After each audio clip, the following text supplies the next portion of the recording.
English teacher conducting my own classes. I have been conducting my classes for more than a decade now. Actually, improving your language skills is a very broad concept. It takes a lot of time and effort. It should be done in more than one way at the same time, which is highly recommended. One cannot become better only in one area. One must improve skills in all dimensions of the language.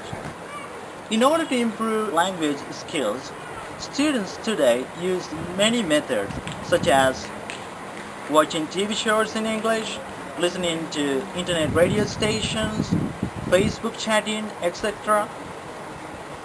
But the most effective way of improving your oral skills is speaking with native speakers.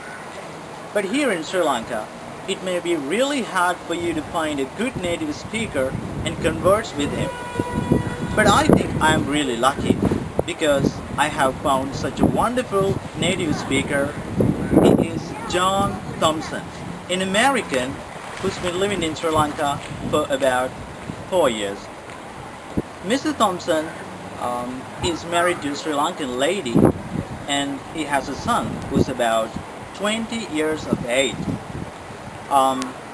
And I'm elated to be his son's English teacher. Welcome to my show, Mr. Thompson. Thank you. Yeah, and it is really a pleasure to have you on my show today. You were born and bred in the United States of America,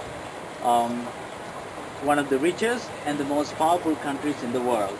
How do you feel living in a third world country like Sri Lanka? Sri Lanka is, to me, not a third world country. The development here, since I've been here since late 2005 when I came in, is astronomical, and the country here is just wonderful. I do prefer living in Kandy rather than Colombo because the weather is beautiful here, as you can see, and the people here, it's not as crowded.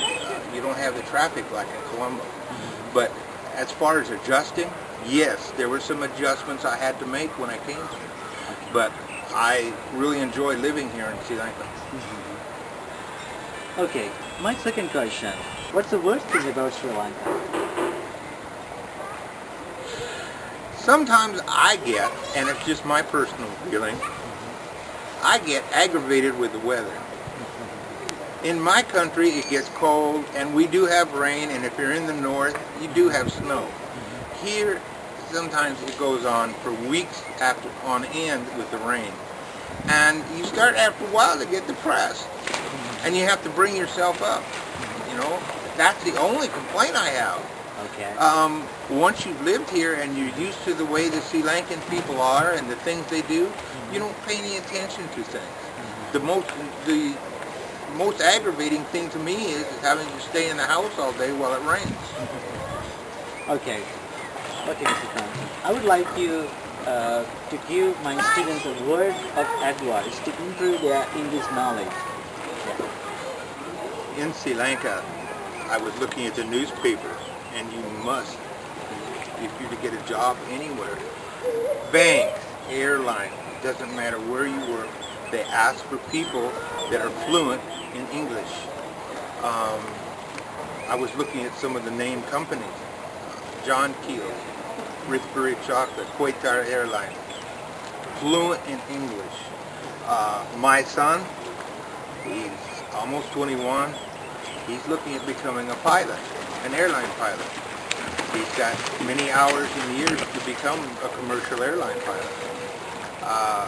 When he told me this, first thing I said was, I have to get you someone who is a good English teacher, but also speaks, of course, Sinhalese, Sri Lankan. And we found you through my sister-in-law, and you've just been wonderful with my son. At first, when he came from Colombo, he could very hardly read English. and his spoken English was terrible. Now his spoken English is great. It's much better than it was. His improvement is 100%. So, thank you. I appreciate everything you've done. Yeah, my pleasure. So, Mr. Thompson, thank you very much for having a talk with me. I've been really enjoying your company. Yeah, and I wish you good luck. Thank you. Okay. Appreciated being here today. Yeah, that's all we got today. I'll hope to see you in another video.